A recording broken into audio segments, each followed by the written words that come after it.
Society has a standard script for your life.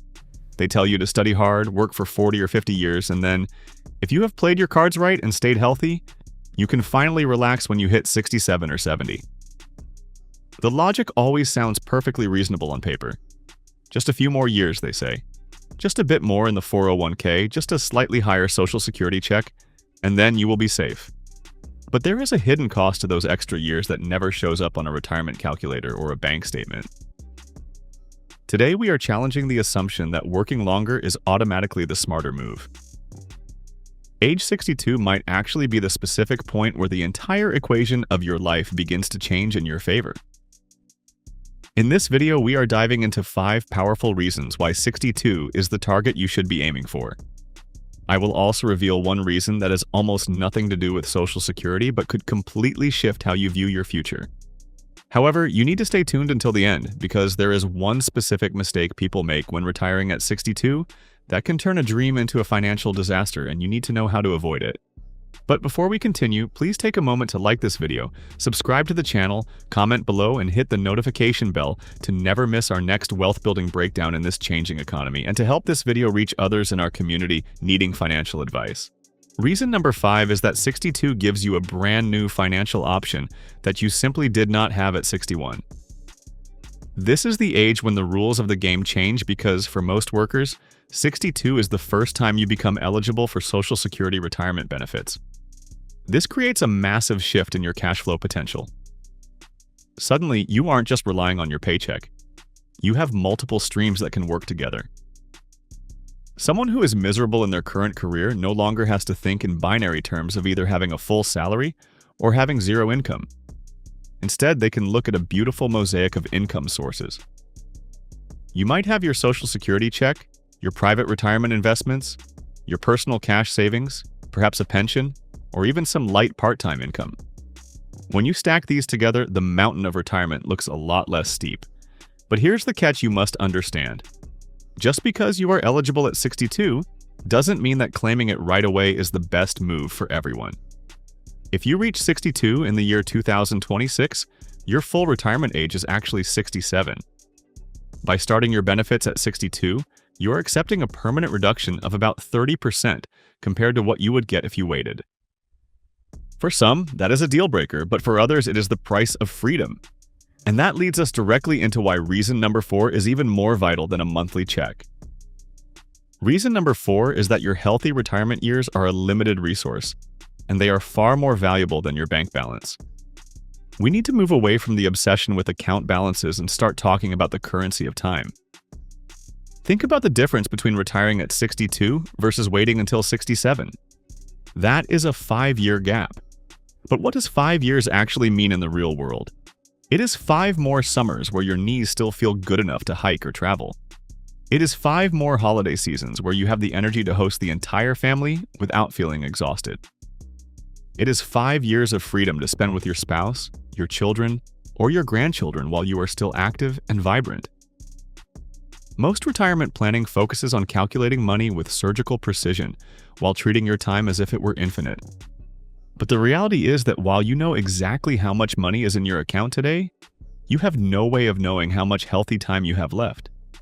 If you retire at 62, you have already experienced 1,825 days of freedom before the person who waits until 67 even begins their journey. You are choosing to front-load your joy while you have the physical capacity to enjoy it. But even if you are more focused on the math, there is another reason those extra working years might not be as profitable as they appear.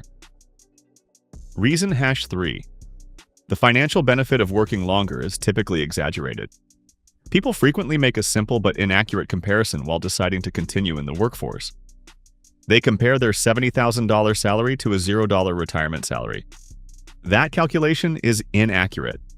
After subtracting job charges, your real take-home salary will reveal the truth.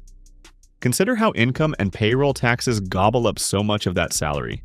Add commuting costs, vehicle wear and tear, professional outfit costs, pricey convenience meals because you're too exhausted to cook, and stress relief expenditures from a high-pressure career.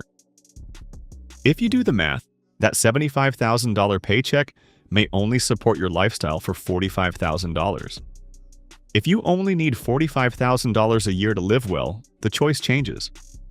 Is another year of high-stress work worth the tiny savings? Working longer can boost your finances by increasing company matches and reducing portfolio drawdown. However, you must calculate what those years buy you. Retirement isn't all or nothing after 62, which leads to our following point. Reason 2 is that 62 is ideal for gradual retirement. You don't have to go from a 40-hour-a-week work schedule to hanging out on a porch overnight. That is a shocking change that many find challenging. Instead, 62 lets you start living hybridly. You may quit your high-stress job and work in consulting, freelancing, or a part-time job you enjoy. Maybe you make a little money from a hobby.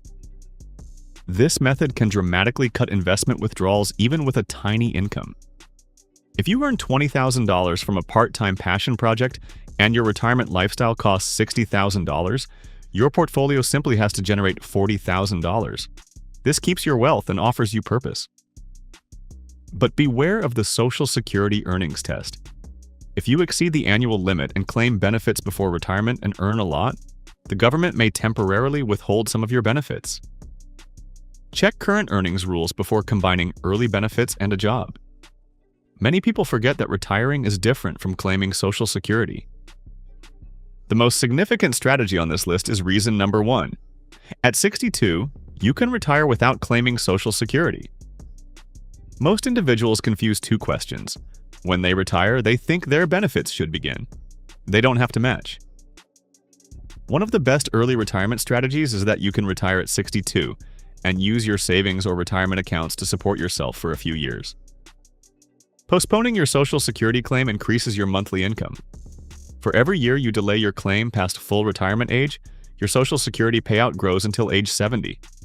You get the best of both worlds. Your release at 62 comes with a greater guaranteed check for your later years. At 62, having the choice to work, use savings, or claim immediately is most important. This bridge option is often overlooked in retirement conversations, but crucial to a successful long-term plan. However, we must address the major issue that might destroy everything. Healthcare is the biggest challenge to retiring at 62. Medicare eligibility usually begins at 65 in the US. If you retire at 62, you must pay for your own health insurance for 3 years. If unprepared, this can deplete your finances. Explore retiree coverage from your old job, joining a spouse's plan, or the private market.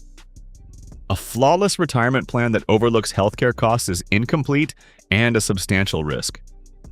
And this brief 5-question checklist will determine your readiness.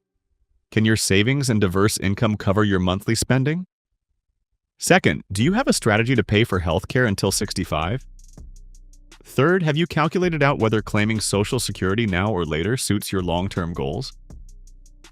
Fourth, do you have money for significant emergencies like roof repairs or medical emergencies? What are you retiring to? Fifth, and most importantly, instead of escaping a bad job, run toward a great life. Retirement planning goes beyond dollars to purpose. It's not enough to retire early or amass the most money. The actual goal is to identify where money, freedom, and time make the best living. Would you retire at 62 if you could afford it? Or would you work until 67 for the extra money? Comment below. Consider your answer because time is the single asset you can't reclaim.